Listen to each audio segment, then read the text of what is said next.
Credo Voices, the podcast where we bring you inspiring stories of ordinary people doing extraordinary things. I'm your host, Awele Okibo, the CEO of Credo Advisory.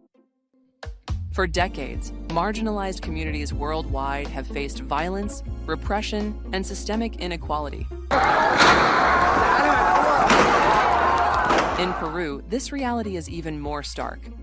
Since 2022, the country has been in political turmoil, with indigenous and rural communities bearing the brunt of state violence.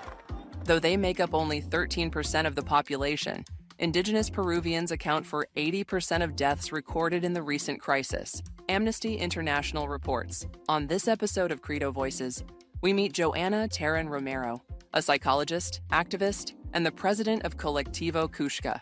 From fighting misinformation to advocating for mental health support, Joanna is on the front lines of resistance, ensuring that indigenous voices are heard and protected.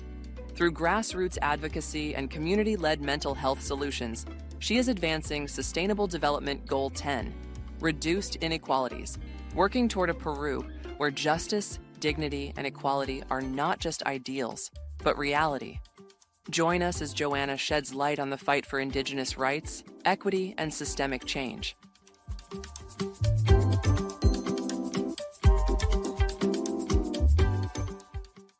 Hello, everyone.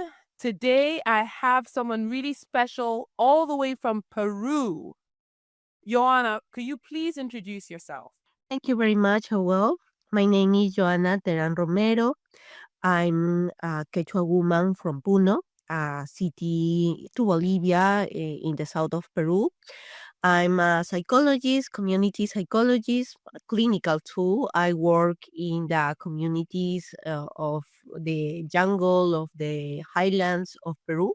And I founded and I'm the president of Collective Kuska. It's an organization who works for the mental health and community mental health in vulnerable population. We work with a lot of people of different and diversity of stories of um, developments. Excellent. Joanna, thank you for joining us. And this is really important for Credo Voices because you're going to be talking about an area we actually have never talked about on our podcast. And this is around the mental health of rural communities. This is around human rights activism. So can you tell me, how did you start Collective Kuska and why?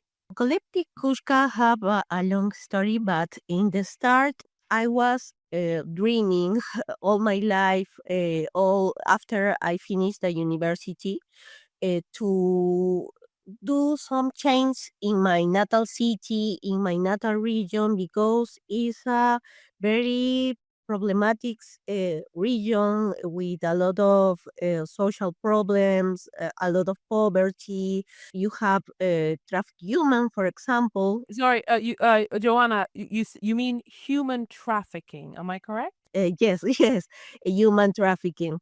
The problems are also in a lot of population, and we have a lot of indigenous people, Quechua and Aymara population. So I went to the capital to study when I was young, and I was thinking to come back to my region and do something because there's too much to do.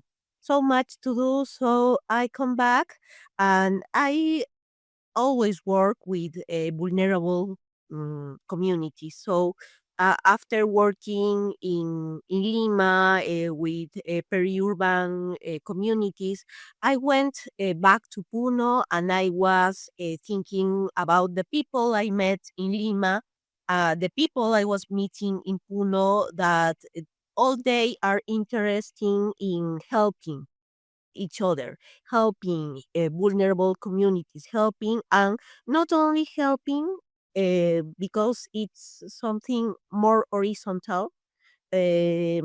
like doing something Yes. with the other Okay. at the same So level. I want to be able to explain to our audience exactly what you mean by vulnerable communities. So I do work with vulnerable communities across Africa, but their vulnerability is different. So can you explain?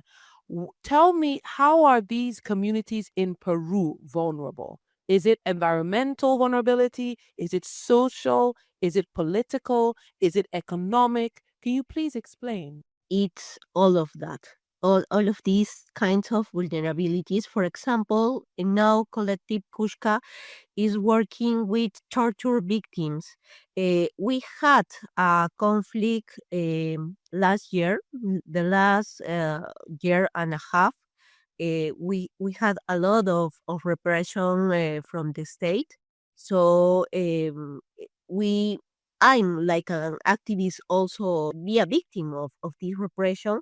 So the repression is for it's not for everyone. If you protest, if you raise your voice in Lima, you are not going to be killed. But if you do it on Puno, it happens that 18 people were killed in one day just for protesting. Wow. Joanna, you said it's political repression. So people's inability to be outspoken for their rights. Yeah, That is what you've been working on. And then, and the result, what I'm hearing is that then people end up being tortured for their activism. Am I correct? yes, you are correct, and it's not only in Puno; it's in different parts of Peru. For example, there are more than 60 uh, person torture in Ica, Barrio Chino. It's a vulnerable community, also very poverty, with a lot of poverty, with a lot of traffic human, with a lot of currents of, for example, um, education, health. There's nothing there. 60 men of the community who were protesting, they get kidnapped because they was doing nothing. The police doesn't have the right to take them to the police station, and after to the jail. They were only protesting because the police did a gunshot the day before, and there was a child with injuries. There was a pregnant woman with injuries. It was really Oh, eh, Joanna, this is terrible. yeah. So the people who is repressed is indigenous people, is poor people, is poor people, is people who sometimes or the most of times doesn't have access to education, to health. Mental health is the last of the things because there's a lot of needs. Yes. You see, and mental health, it's not visible.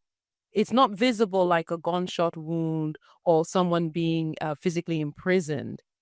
So what you're doing is incredible with Collective Kuska. So can you tell me specifically? So you mentioned in some of the indigenous communities, some of the vulnerable communities, you have individuals who are trying to protest, who are trying to raise their voices, and they are being prevented, and they're being harmed, and they're being imprisoned. So can you tell me, how does your organization provide support to these individuals? We provide support, and we are with these individuals because we are part of uh, when the social conflict started. It was like a dictatorship in the way of democratic government.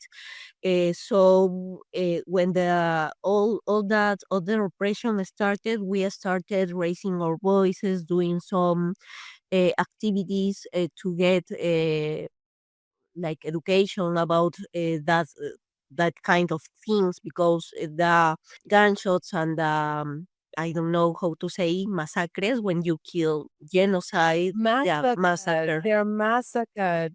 Yes. Yeah, the massacres started very soon. The people um, started to raise his voices in all the Peru, because there was not a good government, a legal government. Our president was in jail without reason. There was no a legal process to take our president to the jail. So all the people in the communities, in the rural areas, but in the regions, because the president had a lot of support in the regions, not in the capital, but in the regions, in indigenous communities, was very identified with the president. So they started protesting, and they were killed really, really, really fast. They were killed really fast. On first or second day of protests, there was like 7 people killed, 2 boys less than 18 years. One of them was working, so was working with to help their mother, was the support to his family. So it was a lot of very frightening stories. I can imagine. Yeah, we started doing some events, doing some protests, doing some activities of activists in the city of Puno, and we get involved in the protest because, for example, when I was there, the indigenous woman, told me, you have access, or you had access, and I was thinking too, I had access to education. I went to the best university in Peru. So I come back to my community, come back to my city, and see the difference of treatment. So it was. I can't stop getting in the process, in the conflict. Of course, you feel motivated. You feel you must help and use what you've learned to help these vulnerable groups. Yeah, and I was in the middle, and the woman says, Quechua woman, Aymara woman says me, told me, for we told, be our voice, be our voice, and I was in the middle of that. So I started a second phase of Collective Kuska. In that moment, with my co-founder, we were his name is Diego Sardon. He was also in the first days of the social conflict, doing interventions, doing activism, and also taking the mental health with a community approach. So, Joanna, I want us to unpack a little bit about what you said. When you were saying this, it just reminded me of there's an Indian author, there's a quote that the quote goes, "There is no such thing as the voiceless. There are only the deliberately silenced and preferably unheard." And this is what goes through my mind when I'm hearing this. There's so many communities and so many individuals that are silenced. So you are giving voice to them. You are helping them to raise their voices. You are becoming their voice. So can you tell me, how have you and Diego, you mentioned is your co-founder, in this instance, you said you went home you're in Puno, and you are now, how are you giving them voice? Is it that you are engaging with the media? Is when you're doing your protests, can you just give us some examples of how you protest? Is it that you do signs and you go to a local government office and you do sit-ins? For our listeners who are wrapping their head around all of these challenges and these injustices, give me a typical example. If you were to stage a protest today, what are some of the activities you would do today in Puno to help these communities? For example, in the first days, we started doing some kind of just manifestations, going out with signs, going out with going to the just to the government, um, like. But I was thinking that it's most that we take the city, like the place. We started taking one park to do activities, for example, memorials for the victims of the repression. Oh, yes, I see. For example, we were doing some events like just going out with signs, going out of staying in the front of a church, in a park. And these are all peaceful Yeah. protests. Am I correct? Yeah, it was totally peaceful protest. We also go to the city, around the city, with signs, and we receive Quechuas and Aymaras communities. So when we were only the people from Puno city, it was really different. And you receive on Puno the people from Quechua and Aymara communities, because when Aymara communities come to Puno, it's like a party. You have that kokawi in what time, uh, where it's like a carpet, a long carpet. Everyone brings food, and we share the food. Oh, so you're mobilizing these communities, and in mobilizing them for protests, for peaceful protests, Yes, you're creating an atmosphere where it's very communal. There's music. It's an experience of coming together. I'm sure there's food. That's incredible. Now, my next question, Joanna, is so you started off talking about the risk, the physical risk, the harm that people have gone through. People are risking their lives. yes. How do you get people? How do you mobilize them? I would imagine some people are afraid.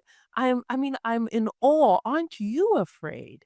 How do you get young people, women, men, old women? How do you get them to agree to actually do the protests, to go to the parks and memorialize those who have fallen? Can you explain a little bit about that? Yes, it's really frightening because, for example, I was hit by the police once. I was shooted with a, I don't know the name, pepper, like Pepper spray, a rubber bullet or pepper uh, spray? I think the bullet, because the pepper spray is small, but the other was like a weapon with three of the things. Joanna, So oh, I'm the so sorry to hear that. and they shot to the health brigades, the press. We have a community press page now. We are trying to promote the voices and share the voices in this way. But there was no protesters. There was only the press, and there was only brigades of health, brigades of first help, and it's something of all days. No, it's something that all days happen, but it's really different. You can see the repression is different because in Puno you have like a high economical situation. In Juliaca, it's near to Puno. It's 30 minutes in a car from Puno.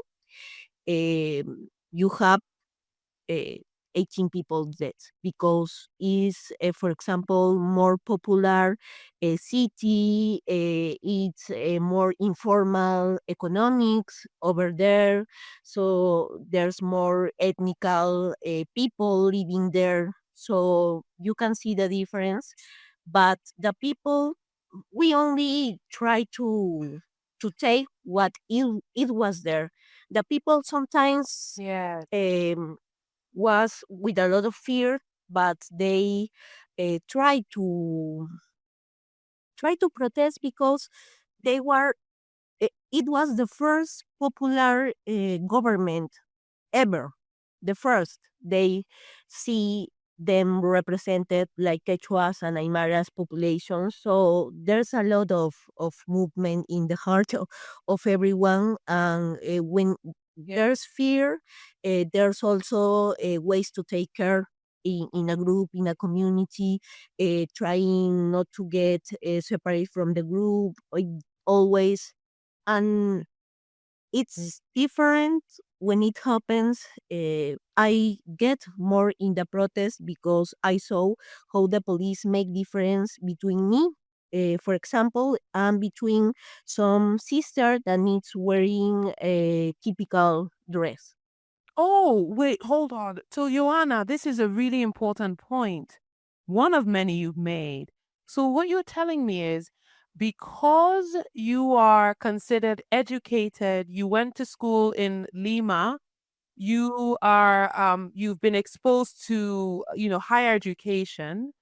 You're telling me that you are treated differently than an indigenous woman who is wearing like her traditional attire. So you have been more quote unquote, maybe I don't know if urbanized is the right terminology, but there's the noticeable difference between you and the other community members. Am I correct? Yeah, and that's like what motivate me to give them voice, because they don't listen the voice of an indigenous woman. That the people of Lima, of the capital, doesn't listen an indigenous woman, or if they listen, only they listen what go to their interest. So it's when I talk, I can do more. I can do more Yes. for the women, to amplify their voice, because they are gold. No, they are gold. Oh. You're fighting for them, but you're also helping them to fight for themselves. For Indigenous Peruvians, the struggle for justice is ongoing. Through Collectivo Kuska, Joanna Terán Romero is ensuring that the silenced are heard, offering mental health support for victims of state violence, challenging false media narratives, and advocating for Indigenous rights. Her work is more than activism. It's survival, resistance, and a demand for systemic change. When communities stand together, justice becomes possible.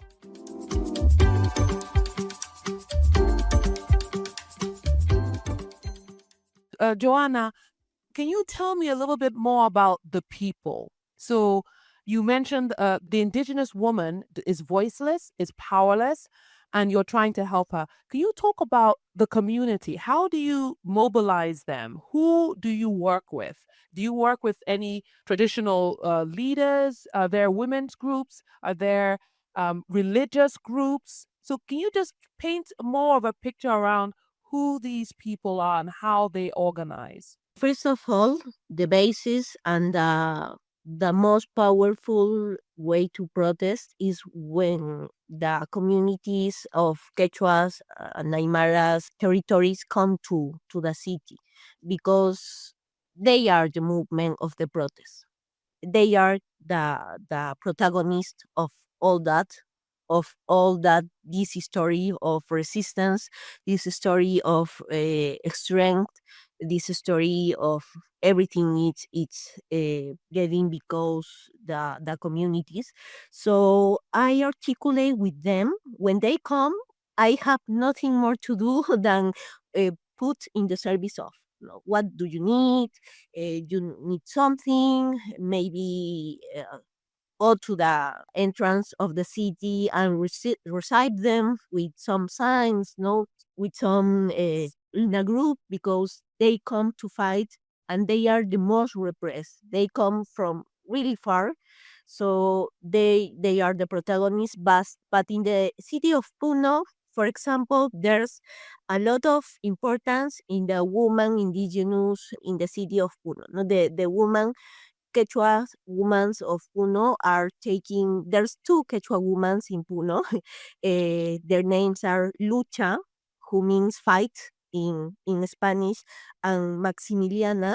So they are the most brave women I know. Some Lucha is 74, 72, 70, 72, 17. 72. Lupcha is 72 Yeah, and she's an indigenous woman in Puno. yeah. and they share me how to connect with my Quechua woman inside me, because when I traveled to Lima and I lost my mother like 6 years ago, I was disconnect from my culture. So they adopt me. They see me as an equal.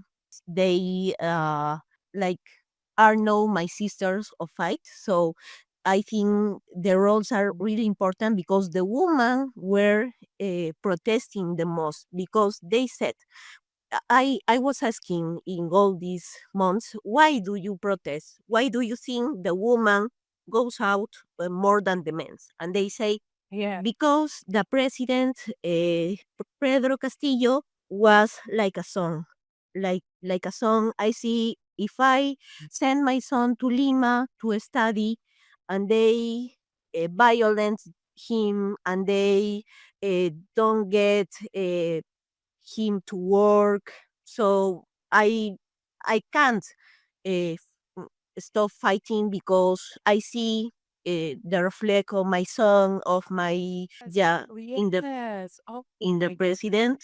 So what I'm hearing is that women are the forefront of the resistance, this fight, the political activism, and this is typical of a lot of most struggles. Women have historically played a pivotal role in a lot of these movements. Yeah. And you mentioned Lucha. Lucha is 72. Are you so these are more older women who are taking on the mantle for protest. They see the president as someone that could be their son, and they are now rising up to protest and as mothers of the community. Yes. Is that what you're saying? Yes. That is incredibly powerful. Yeah. Not only the president is he like a son, also the people were killed, because all the people killed, the most of them were very young. There's like 7 or 8 kids. It's well, teenagers, really, but they were teenagers. Why you kill a teenager for protesting? Also, it moves a lot in the woman's, in like a way, a perspective of a mother who sees how the state killed indigenous people, kill their sons. Oh. So, Joanna, I have a question. So, all of this work is happening, lives are being taken, the struggle is on. How is the media coverage? How are you using this to bring light to this injustice?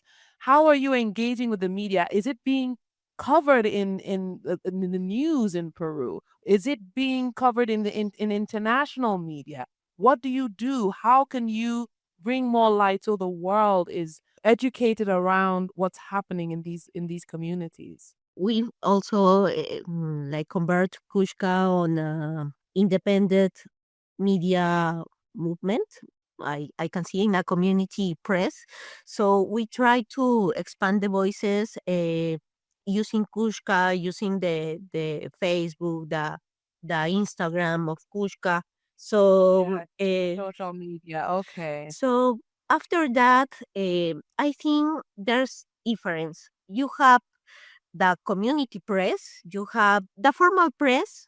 Is not lightening that in Peru. It's this, They're not covering the yeah, and when it covers, it says no, the manifestants were violent, the communities, and it goes with a lot of racism. They said that the indigenous communities are violence.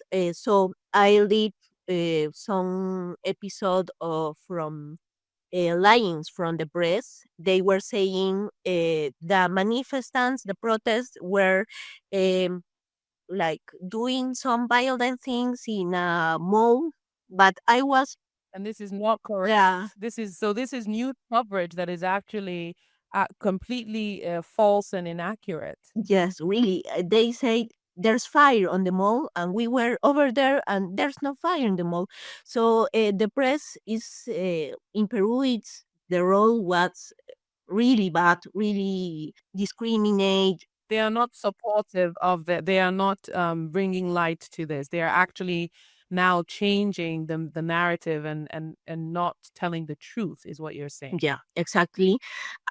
So what about international media? Have you been able to make any partnerships or, have any international media coverage? Yes, we have, for example, media coverage by friends from Argentina, friends from some media in Latin America, but Yeah. like when you have, for example, when you have a false narrative in the media of Peru, sometimes the media, international media, reproduce that because they inform sometimes from the Peruvian media. So it's really bad in that way. We use a lot of TikTok to inform ourselves because only people is informing other people.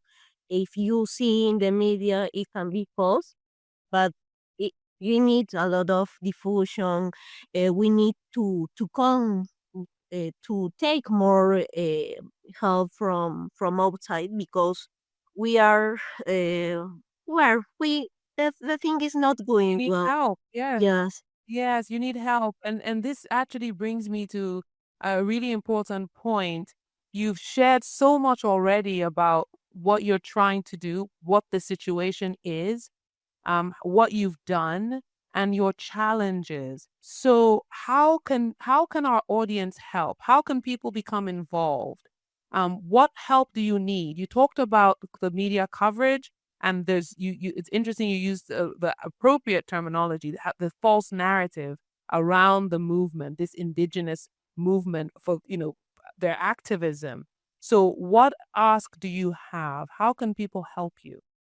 You can help us, for example, following us in our social media, in Facebook, TikTok, Instagram, uh, LinkedIn, new LinkedIn. So uh, we only need supporting now. We are prioritizing the support of the mental health of the communities affected, that have been affected, but there's not an individual work because we are doing now an individual work, giving attention, psychological attention to victims of repression, victims of torture, like I said, and the familiars, some familiars of the people who was killed. So we need support to have professionals to learn some abilities because Best practices and approaches to have more impact and have better outcomes as you try and lead this movement of giving them voice. yes, we are trying to put on march some projects to the kids of the cities affected to for the repressions because Oh, you're trying to implement yeah, programs. These are programs for children. Am I yeah, correct? Did I get that? yes, Okay. we are Okay, that's we are trying to implement these programs because we only attend the community mental health and the individual mental health, but there's a lot of childs affected because they were shot, their fathers or mothers or sisters were shot. Maybe there was a gunshot in the community or yes, yeah. the community near. So these are really more like rehabilitation programs for children. Yeah, for all the children in the areas because the areas affected was really big and it's traumatic for them what they live. So we are trying to do that because yeah, it's a lot of vulnerabilities. Really doing Yeah. matches, so we need help in that way. You can help us in on social media, contacting us. We have, for example, a PayPal account. When we can receive donations, and so it will help to the mental health of the communities we are doing work with now. We are hoping to recount some funds to finally do these projects with kids in the areas of Puno and Barrio Chino. Joanna, thank you. Thank you for joining us. Thank you for sharing your story, sharing the struggle that is prevalent in these communities in Peru. Thank you for being an advocate for the voiceless and the most vulnerable. Thank you. And I will say major congratulations to you being named a Vital Voice Fellow for this work. And Vital Voices is a global organization that recognizes women change agents, global women change agents. And the fact that you and Collective Kuska have been recognized in this way by a reputable global organization, that speaks volumes. I wish you all the best. I would like to check back in again, maybe in another year to see how you guys are doing. And I wish you so much success. And, I'm praying for your safety and those of the people that you are looking after. Thanks very much, Joanna. Thank you. Across Peru, indigenous communities are facing crisis. Their voices silenced, their rights violated, their struggles ignored. Media distortions only further erase their realities from public discourse. That's why Collectivo Kuska, led by Joanna Terán Romero, is a beacon of resistance. By documenting injustices, offering mental health services, and amplifying indigenous voices, Joanna is not just protesting oppression, she's dismantling it. Her work extends beyond activism. She is building solidarity, organizing peaceful protests, and creating platforms where the marginalized can demand justice. Through Collective Kuska's work, the fight for equity and dignity continues, but the fight is far from over. You can help by sharing their work, supporting their advocacy, and ensuring that indigenous communities are never silenced again. Thank you for listening.